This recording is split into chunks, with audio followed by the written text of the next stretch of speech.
This section about the hyperbolic functions is another class of functions very similar to the trigonometric functions.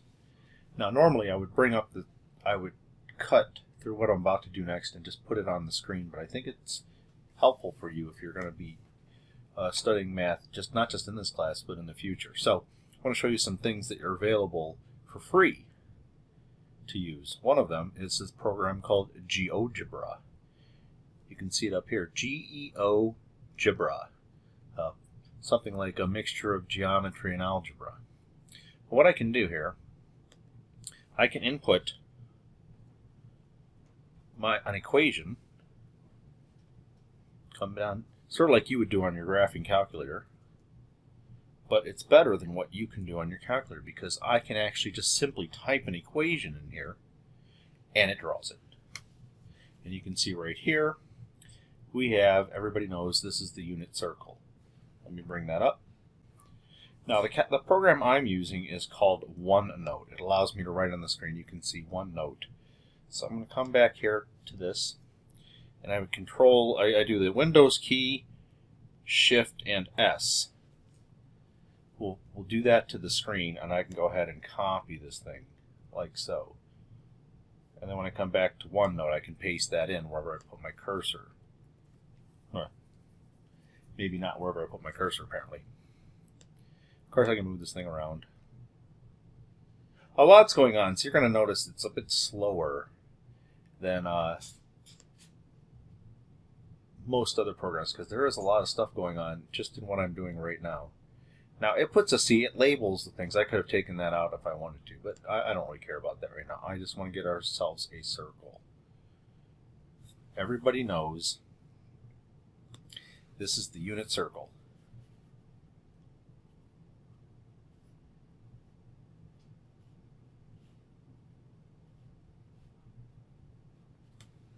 And everybody knows that its equation is x squared plus y squared equals 1. And if we were lucky enough to get an angle emanating from the origin,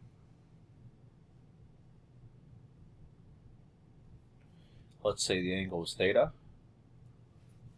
then this point on the x, or on the graph itself, xy, why that's the same as cosine of theta, comma, sine of theta.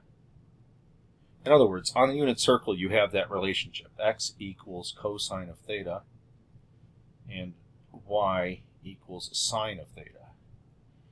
Of course, these take on a life of their own. Then you can just start graphing things like cosine theta and sine of theta independent of each other.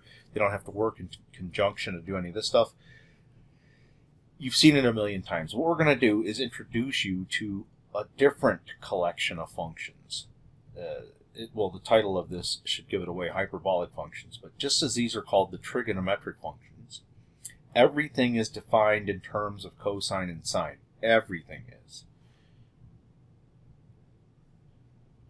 Our functions that we're going to be working with are not going to be defined by x squared plus y squared equals 1, but where that plus is, we're going to backspace and put a minus. And let me copy what I need to of this. You'll notice these are not parabolas on each side of these because they flatten out as they go. And in fact, you probably will remember that there is an asymptote, oblique asymptotes, that this side of the graph tends to, and so does this side of the graph. And there's also an equivalent one over here. Unit hyperbola. If that is not actually an official phrase, it should be. So the unit hyperbola is defined by x squared minus y squared equals 1. And if you have a point x and y anywhere, this is a little bit different. It does sort of have its own kind of a theta-like going on. Let me draw a straight line here. Let's call this, we're going to refer to it as t over 2. The reason being is probably because there's an equal one on the bottom that would refer to a reflection. Whatever the case may be, T over 2 is the area inside of here in that somewhat triangular region. And just as before, x and y are given names for this special circumstance. We refer to x as cos h t, and y is sine h t.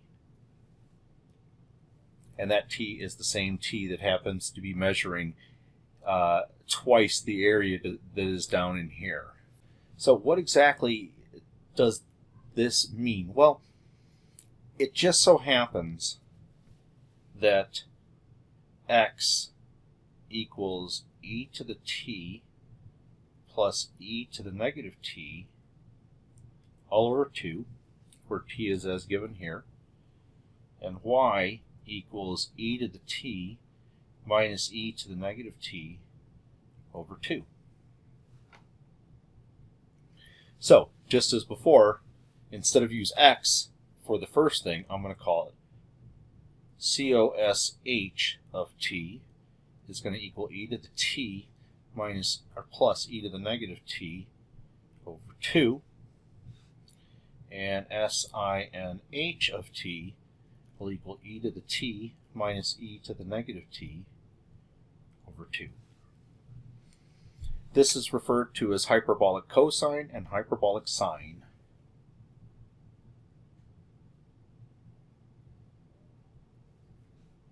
So that's what the H stands for, is hyperbolic. Some people will, you know how we say cosine, for cosine we just say cos, or sine. Sine you can't shorten any. Here, this is difficult. A lot of people will say cosh, but what do you do for that one? Is it like sine or sin? I don't know. So I don't have a problem myself of saying hyperbolic cosine, hyperbolic sine. Somehow it seems like it would have been easier if the H had been put in front of them. Whatever. That's the functions. And they satisfy exactly the same kind of thing as before. If I take cosh squared of t minus hyperbolic sine squared of t, that'll equal 1. That's why we call it the unit hyperbola. This is something like that. Notice, too, that it intersects the x-axis at 1 and negative 1. And, of course, there's like quadrants, too, as t gets bigger and bigger and bigger. After you get to a certain point, it's going off to infinity. You might jump over to the other side. We're not going to focus a lot on that. I do want to talk about a few identities, and we'll use that as a starting point. In trigonometry, a vast array of identities were gotten from the basic equation itself, so I would do the same thing here. For instance, if I take the defining equation, hyperbolic cosine squared minus hyperbolic sine squared, that equals 1. If I divide everything by hyperbolic cosine squared, hyperbolic cosine, and you be careful too, that H is difficult to remember to keep in there, even though I know that I'm talking about hyperbolic functions.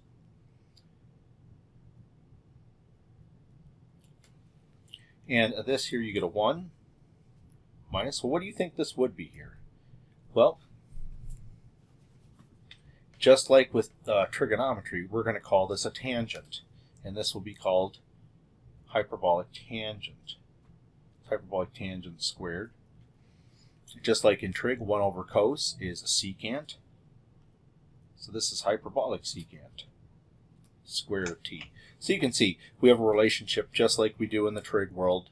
I could have divided by hyperbolic sine squared. There's other things you can do. We have, if you look through the book, they're going to have a whole list of identities. Any book will have tables of identities in that section or in an appendix. So I know that the book we're currently using for our class, they have tons and tons of tables of this stuff in the section. Take these as definitions for these functions, and we'll go from there. Everything that you want to be true usually is. If you remember an identity in trig, there will be a similar identity in this. Let me show you. We could have hyperbolic sine of 2t. Now, in the trig world, the sine of 2 theta equals 2 sine of theta cosine of theta. And it turns out the same thing happens here too. Remember, the defining equation for it is right here. So I'm going to put, instead of t up in these exponents, I'm going to put 2t up there. So I'll have e to the 2t minus e to the negative 2t all over 2. In case you've lost sight of what the 2t means, it really represents e to the t, that quantity squared. The other one too will be e to the negative t, and it's that quantity squared. And that's over 2. So what I have here is a difference of squares, and I'll factor it. So I get e to the t minus e to the negative t times e to the t plus e to the negative t. That's the formula for a difference of squares, plus and minus scenario like that. 2. Now I'm going to put a 2 out front. That's times. And the reason I'm going to do that, well, not the I know the reason why is because it's going to make it work out in the end. But I want to make you aware of where it's why it's there. It's because I wanted to put a 4 down here. If you agree, I can change this to a 4 if I put a 2 up there. Reason why is I'm sort of hinting that I'm going to get a 2 sine cosine kind of a thing. And there certainly is a 2 out there. So let me break up the rest of this. I'm going to break up these fractions into a product of fractions. So I'll have e to the t minus e to the negative t over 2 times e to the t plus e to the negative t over 2. So I'll bring down the 2. Well, that first thing right there is hyperbolic sine. And this piece right here is hyperbolic cosine.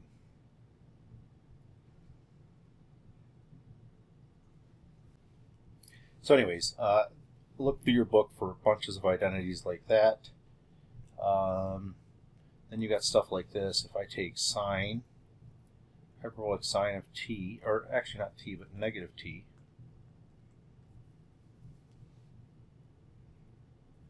and plug it in, I'll get e to the negative t minus e to the negative of negative t all over 2.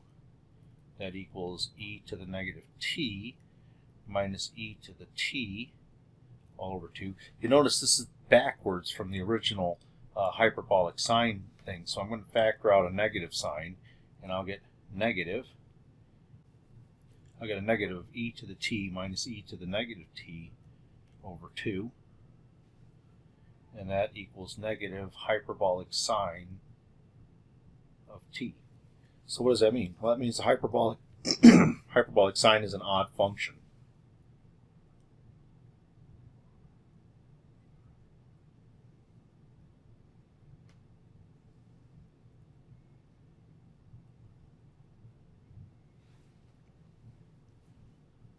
And if you go and try the same game with cosh, you'll have e to the negative t plus e to the negative of negative t over 2. That will equal e to the negative t plus e to the t over 2. Well, this is just rearranged, but when you're adding, that doesn't matter. So this is just equal to the original function. So hyperbolic cosine is an even function.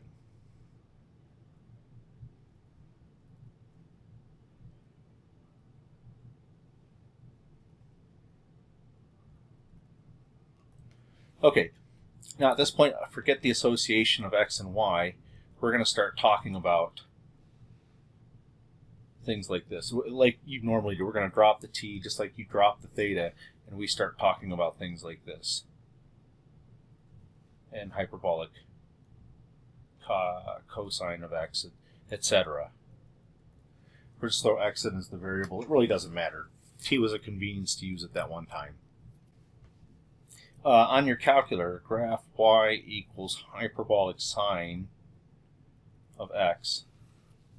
I'll do it on Geogebra so you can see what it looks like in a nice form. And there it is. It kind of looks like a cubic in some sense, but it's not. What I want you to notice, though, is it's 1-to-1, so it has an inverse. What would that inverse be? Well, if you go, let's go back. So hyperbolic sine of x is 1-to-1, so it has an inverse.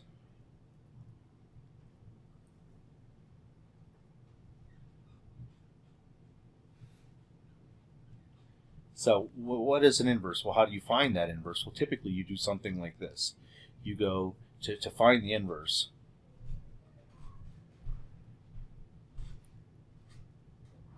So I don't know what you call it, hyperbolic sine inverse or arc, I guess arc hyperbolic sine. You have hyperbolic sine inverse. To find hyperbolic sine inverse of x, swap x and y, and solve for y. In fact, that's always what happens when you solve for an inverse. You swap x and y, and that's precisely what it does to undo a function, swap x and y. So I'll set x equal to hyperbolic sine of y. Then I'm going to use the definition of hyperbolic sine and plug y into it. So I'll get e to the y minus e to the negative y over 2. That t just won't go away. That equals x. Now I'm going to multiply both sides by 2.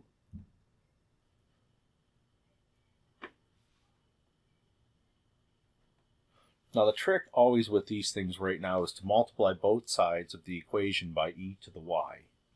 So I'll take the whole thing and multiply it by e to the y.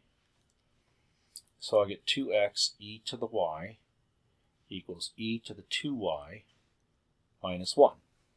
That's because you get e to the 0 when you multiply those two together. Let me arrange everything to one side of the equation.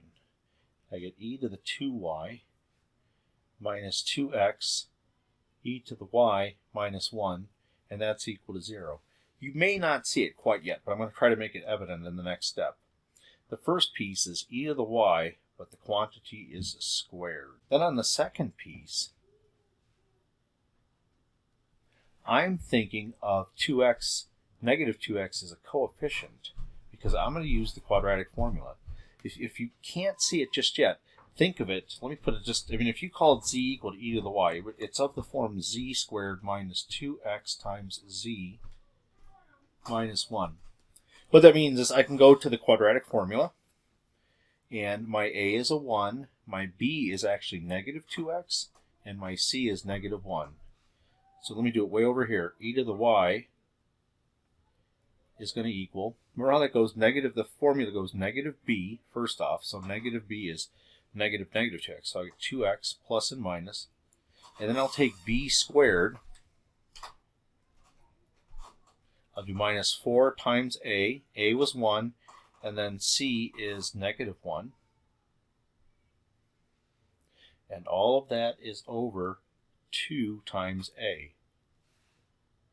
Let me simplify.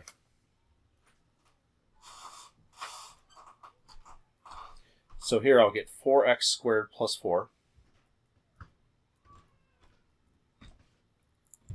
And then the denominator I will get 2.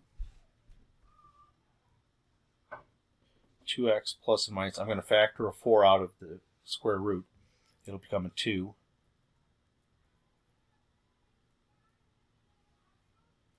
And now I can cancel 2.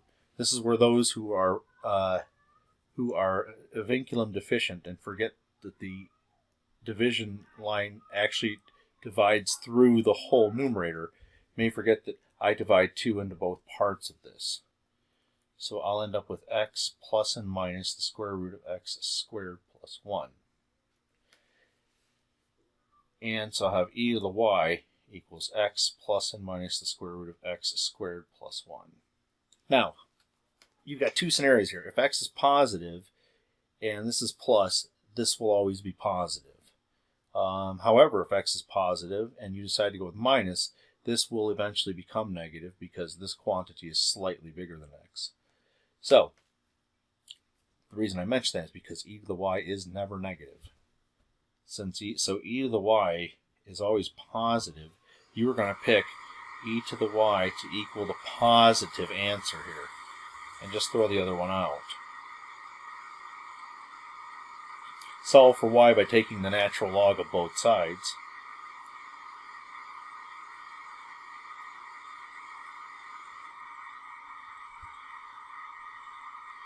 And that is your hyperbolic inverse sine.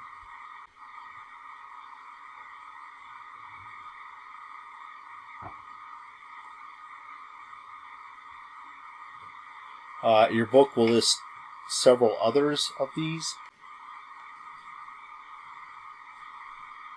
Calculus.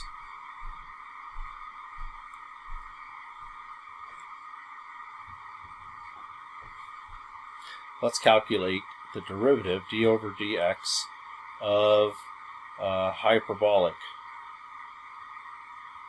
sine of x. So that's the derivative d over dx of e to the x minus e to the negative x over 2. The 1/2 is really not important, but when I take the derivative of these things, what's the derivative of e to the x? Well, it's e to the x. I was right, that was it, that's correct. The derivative of e to the negative x is negative e to the negative x. That means that'll become a plus right here. And as you can imagine, this is completely desirable. This equals hyperbolic cosine of x. So the derivative of hyperbolic sine equals hyperbolic cosine. Likewise, you can do the same steps. The derivative of hyperbolic cosine of x, it's even better than the trig one because it's not even negative sine, it's positive hyperbolic sine.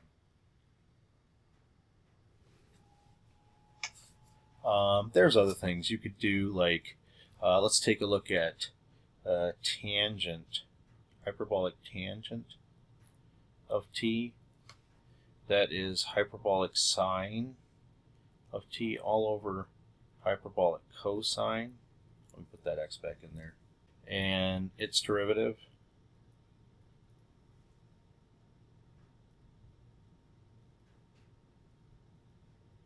that'll be the derivative of a quotient.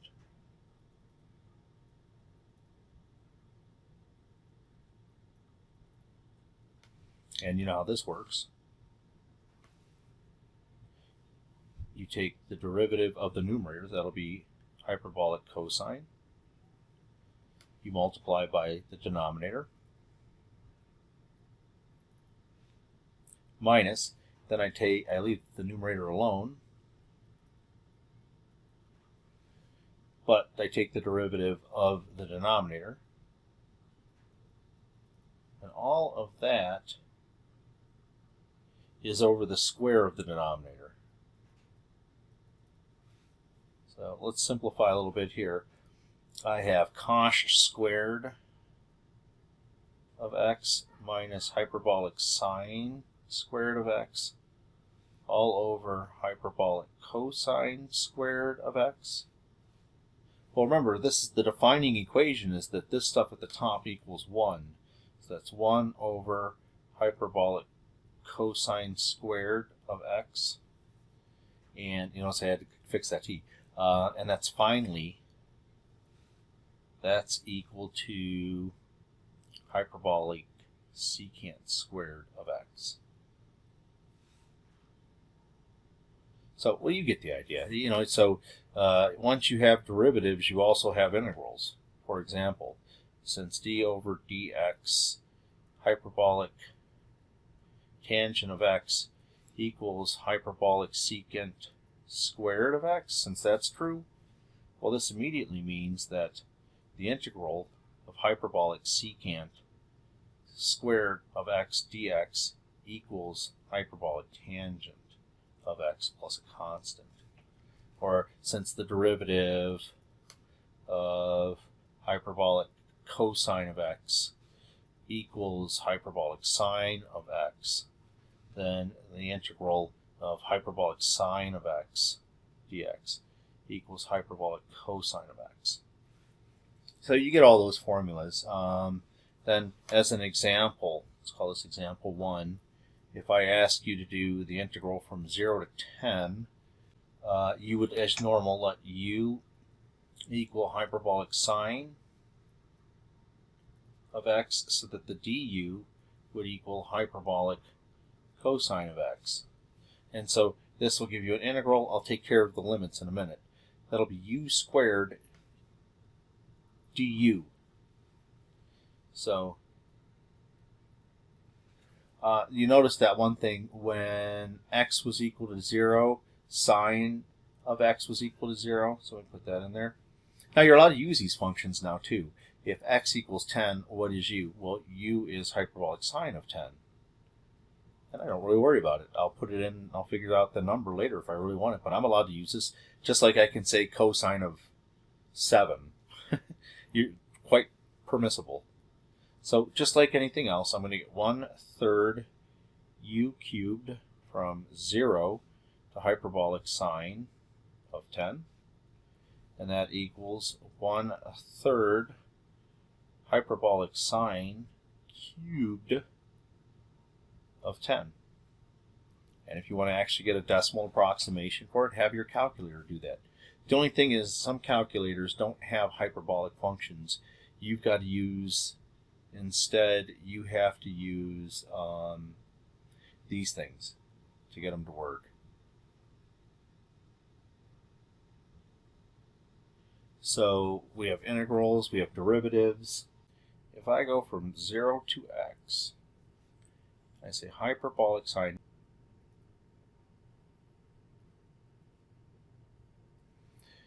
we know that this is equal to 2 hyperbolic sine of t times hyperbolic cosine of t dt. But now with I have my integration capabilities, I'm going to let u equal hyperbolic sine. So I'm going to let u equal hyperbolic sine of t, then du will equal hyperbolic cosine of t dt. So this integral becomes, the reason I picked sine is because the sine, hyperbolic sine of 0 is 0. I don't know what x is, so this is, I'll just write hyperbolic sine of x. And in here, then I'll have 2u. Let me put the 2 out front. U du. Let me integrate. This u becomes u squared over 2, so the 2's cancel.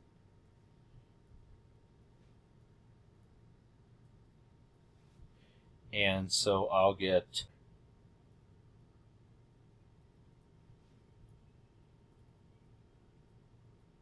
well, the hyperbolic sine of 0, as I've been saying, is 0, so this equals the hyperbolic sine squared of x. Now, on the other hand, if I go to do this more straightforward,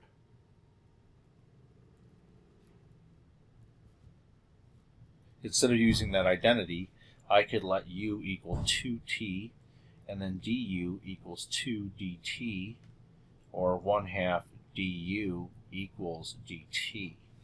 And then this integral will become 1/2 the integral. When t equals 0, 2t is 0. And then when t is x, 2t will be 2x. Hyperbolic sine of u du. Now as we integrate this directly, I get 1/2 hyperbolic cosine of x from 0 to 2x. And this gives me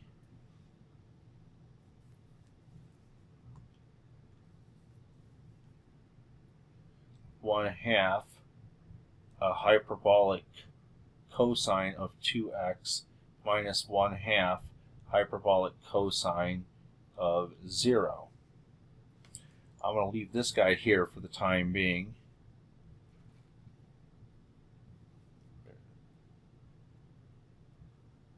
I don't know if you noticed from the graph, but the hyperbolic cosine of 0 is 1.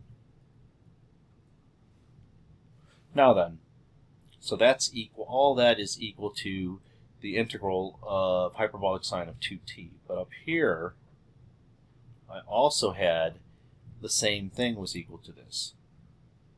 So let me set those things equal to each other then. So I now know that hyperbolic sine squared is equal to this thing.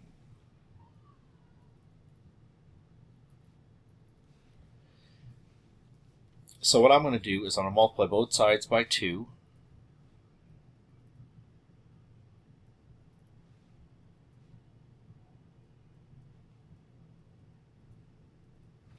And then I'm going to add 1 to both sides.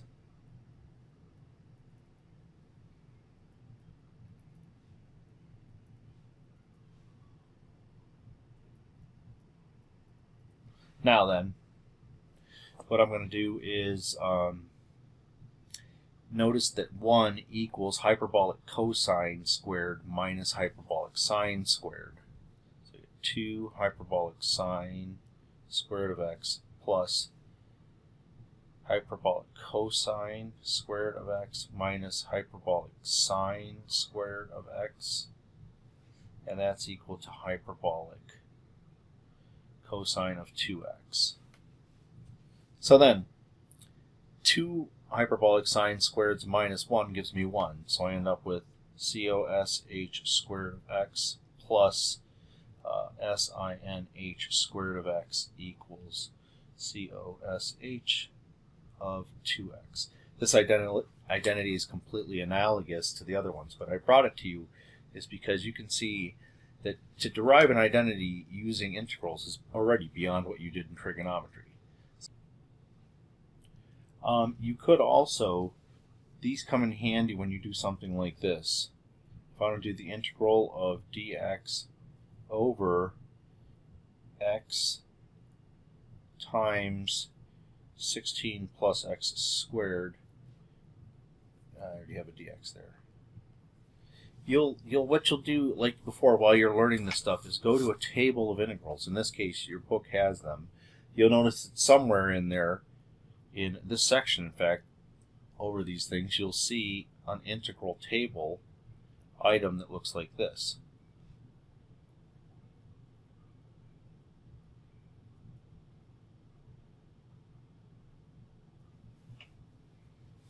So, what you have here then is then conceivably this means the integral of 1 over the absolute value of x times x squared plus 1, the square root of that dx. That's going to take you backwards, and you'll get CSCH inverse of x plus a constant. So, and this is similar to that one. It's just now, what do we do here? Well, the absolute value here means that no matter what, it's going to output an answer that is positive. So let me have this back here. I'll bring this down here for a minute. And let's say if x is greater than 0, we have that x equals the absolute value of x, and the integral of dx over x times the square root of x squared plus 1 equals the integral dx over the absolute value of x times x squared plus 1, and that integral equals CSCH inverse of x plus c. They could have other things, like if these numbers are changed. I'll show you. I'll do one of those in a second so you can see how it works out. Another situation then would be where x is negative. If x is less than 0, then x equals, well, I should probably do this, then negative x equals the absolute value of x. So then we would have dx over x times the square root of x squared plus 1 would equal, here's a nice little trick, put a negative out front, but then I'm going to put a negative in front of the x down here. Why would I put that there? Well, because it's supposed to be an absolute value, and now it is an absolute value of x. This equals negative integral dx over the absolute value of x times x squared plus 1. And that, of course, equals negative hyperbolic cosecant inverse of x. So you've got one for positive and one for negative. Now this is interesting though. However, if you wanted to have a little fun, hyperbolic cosecant is going to be as odd as hyperbolic sine is. What that means is I could suck the negative inside like that. But wait, the negative is equal to the absolute value of x. Interesting. Let me go back here for a minute. Isn't it true if x is positive that x could be the absolute value of itself, right? So that does equal that in both situations. What I'm saying is I have either way. I can write my one answer for both of these. The integral of dx over x square root of x squared plus 1 equals, I'll be honest, you could have written the answer both ways. This is just a little slicker, I suppose. And don't forget, oh, look at me. I would have taken credit off of my own test for not doing that. All right, anyways. So let me give you how this relates to anything. I use this because the problem that I was looking at just now looked like this. How do you integrate something like dx over x times the square root of 16 plus x squared? Well, the only way to get it to work is I know I need to get x squared plus 1, or 1 plus x squared. That's fine. What it would be nice is if I had a 16 something here. So I could do, I could let u equal x over 4, for example. That's a weird thing to use. But then 4u equals x. So that 4 du equals dx. What good is that going to do us? Okay, well, everywhere I see an x, I'm going to put a 4u. So I have, and then instead of dx, I'm going to have 4du. And down here where the x was, I'm going to have 4u. And then I'm going to have 1 plus, I'm going to leave it in this order here, 16 plus, so that you can see from step to step what I've substituted in where. Instead of x squared, I'm going to have a 4u squared. You should have played some games like this last semester with the trigonometric substitutions. Oh, that's nice. The 4's cancel.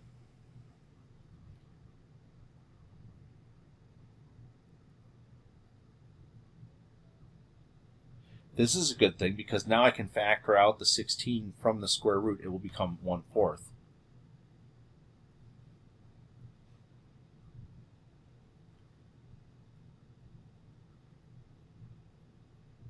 And now we could use that exact same thing I used in the last problem to get 1/4 CSCH inverse of the absolute value of u plus c. But what was the absolute value of u? Well, u was equal to x over 4, so let me throw that in there.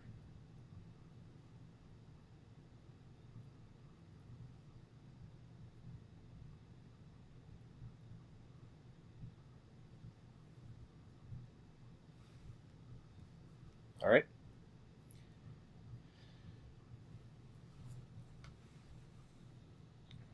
Finally, we have applications for this thing. I am only going to talk about one. Time is very critical in this stuff. One application is the idea of a catenary. you have inevitably seen these anytime you walk outside. You probably look at, what do you call them, electrical lines or telephone lines.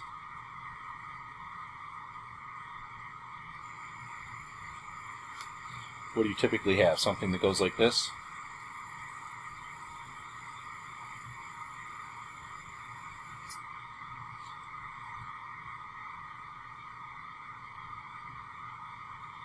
Well, this thing right in here, this curve here, right in here, this hanging cable between two things is called a catenary.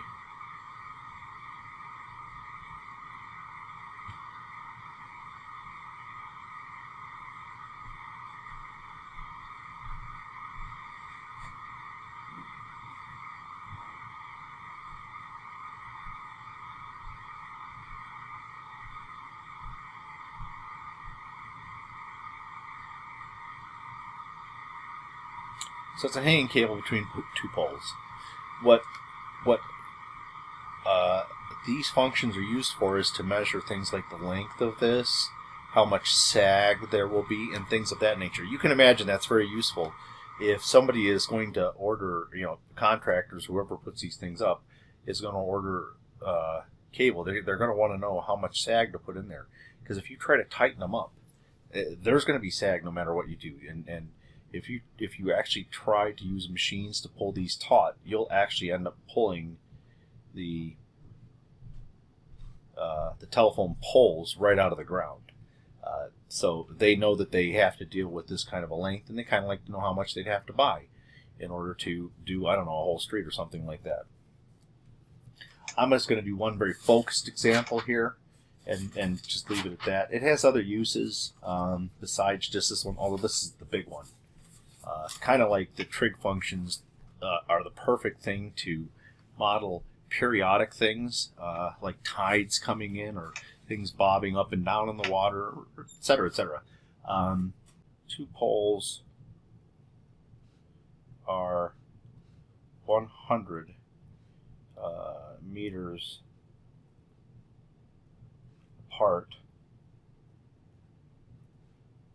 and a hanging cable joins them.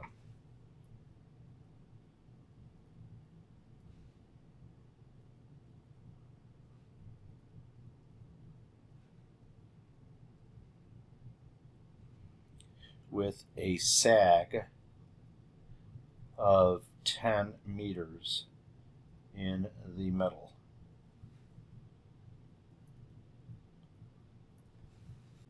To think of this as at 50 and negative 50, and it goes something like this. And whatever the height is here, this is 10 meters lower. So the textbook suggests that you can model the cable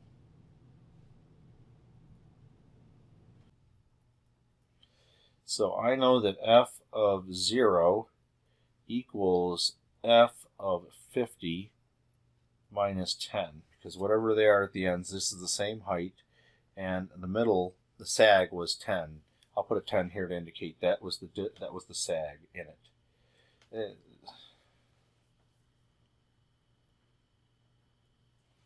All right.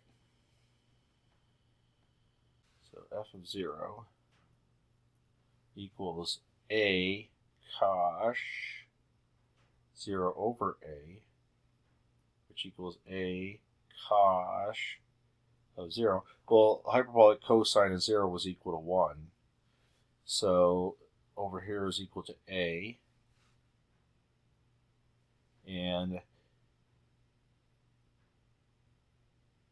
that's f of 50 minus 10. So a plus 10 equals f of 50.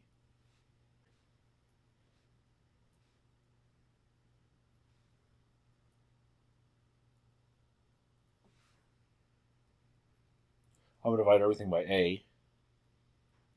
A is positive.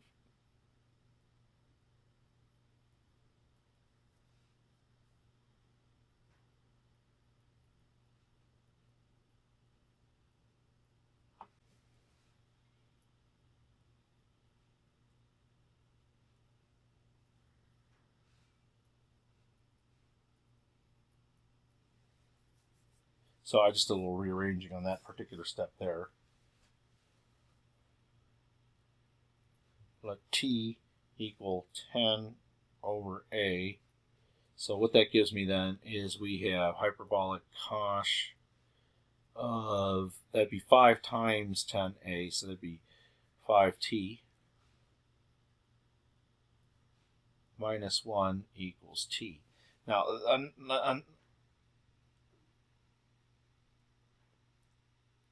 for these particular problems, or these functions, they're notoriously difficult to get algebraic solutions. Only a few situations occur like I did earlier. So you can use a graphing calculator here. In your calculator, do this. I would take this all to one side and graph cosh 5x minus x minus 1 and look to see where it hits the x-axis. What you'll end up getting as an approximation will be T will equal approximately 0.08. And T was equal to 10 over A, so 10 over A equals 0.08. I'll multiply by A but divide by 0.08 at the same time. Now you might remember that if I move the decimals to the right and the bottom, I do it in the top, so I get 1,000. Who am I to kid? You probably already did it on your calculator, but whatever.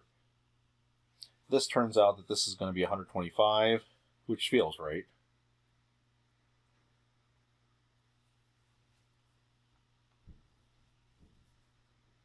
So our function was f of x was equal to 125 cosh x over 125.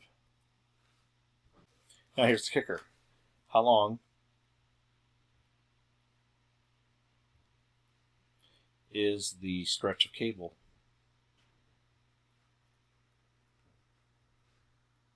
Hopefully you see that this is exactly an arc length type of a problem. So we are going to have s equals, the integral will go from negative 50 to 50, the square root of 1 plus f prime of x squared dx. Well, f of x equals cosh, so I'm going to use the derivative there of that.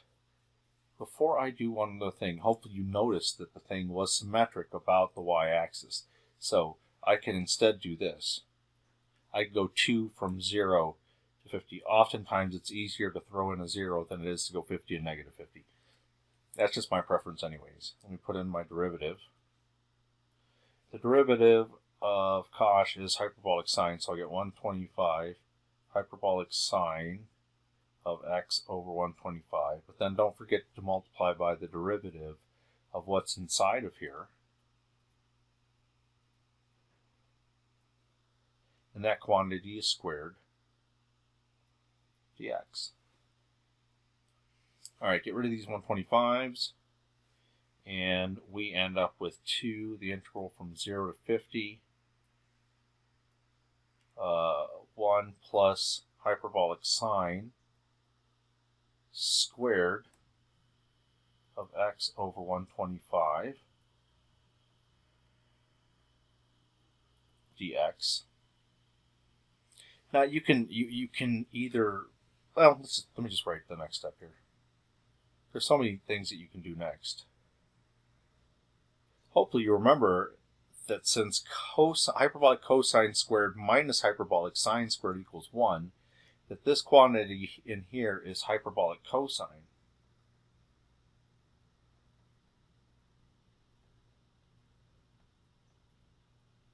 Hyperbolic cosine is never negative. So I can take it out and not have to worry about an absolute value.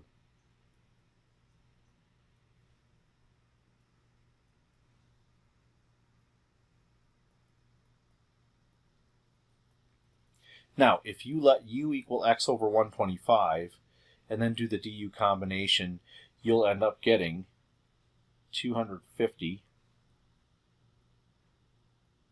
cosh x over 125 from, now if you did let u equal this, then you're going to go from 0 to 50 over 125.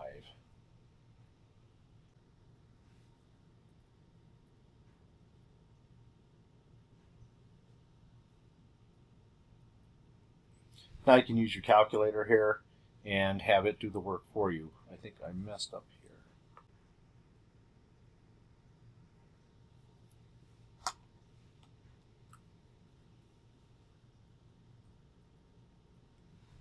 So integral of hyperbolic cosine is hyperbolic sine.